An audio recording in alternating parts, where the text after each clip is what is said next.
All right, guys, it is about 6:15.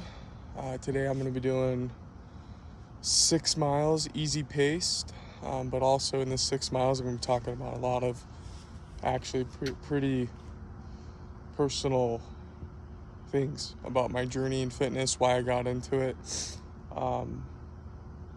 kind of the big trigger event that made me realize that this has to be a part of my life or I'm going to die. And so, welcome to the 6 miles here in beautiful Tree Mountain. Got a nice route picked out. It's gonna be cool. Excited. Let's get going on the warm-up, and then I'll take you with me as I start my run. All right, guys. Mile 1 is complete. Feeling good.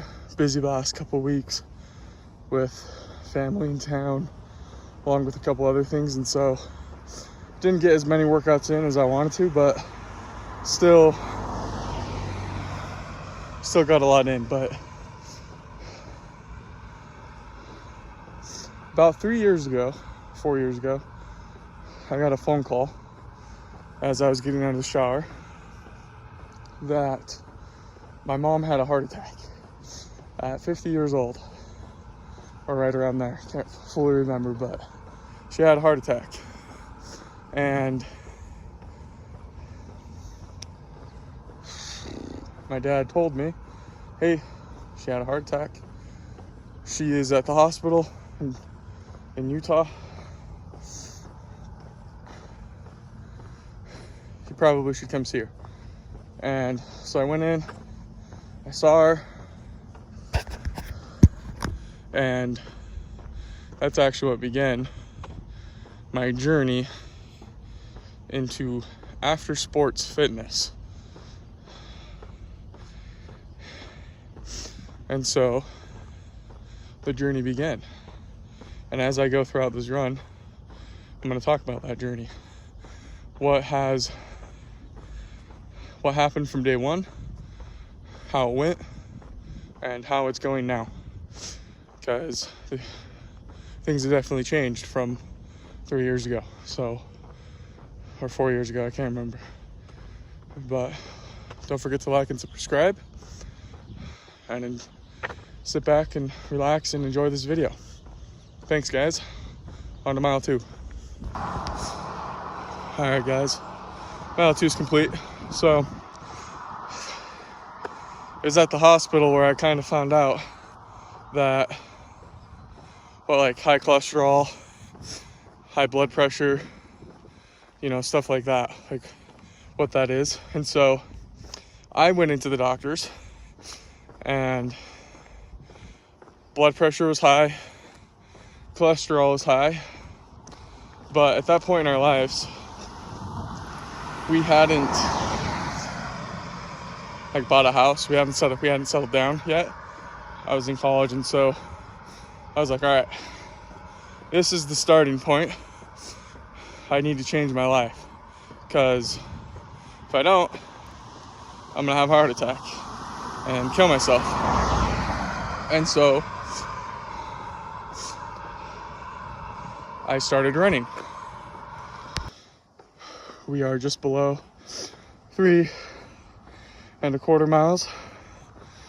But so I started running, and at this point I didn't have a prescribed plan. Heck, I didn't even go to a running store and get my feet figured out. I just started running, and I ran, I think, every day. Did all of that. Now, that's when I fell in love with running, because I lived in Logan at the time. It's nice and quiet. It's just up in the mountains. It's really pretty. Okay. So shortly after I started running, I decided I want to race. All right, mile 4. So shortly after I started running, I was like, I want to compete. So I registered for my first 10K in Logan, and from there I was hooked. Because for the first time in a long time, I was like working towards something as well as competing. And so from there, it took off. Ran my first half marathon, Utah Valley Marathon. Ran another half marathon, kept going. And then finally I ran a marathon, the Deseret News one.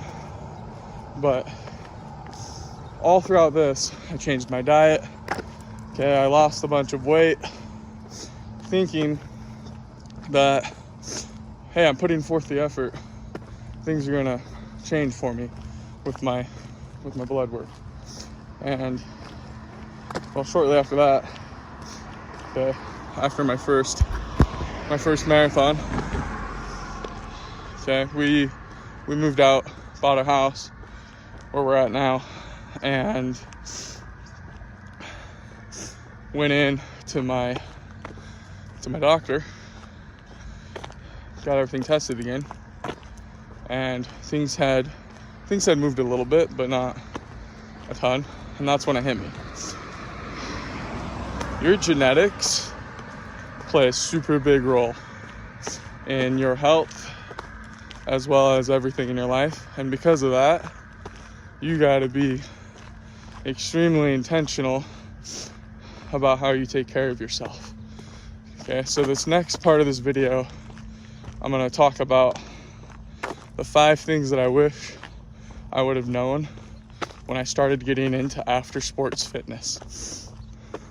All right, guys, we're on the home stretch here, but the top 5 things that I wish I would have known after getting into after sports fitness is the first one being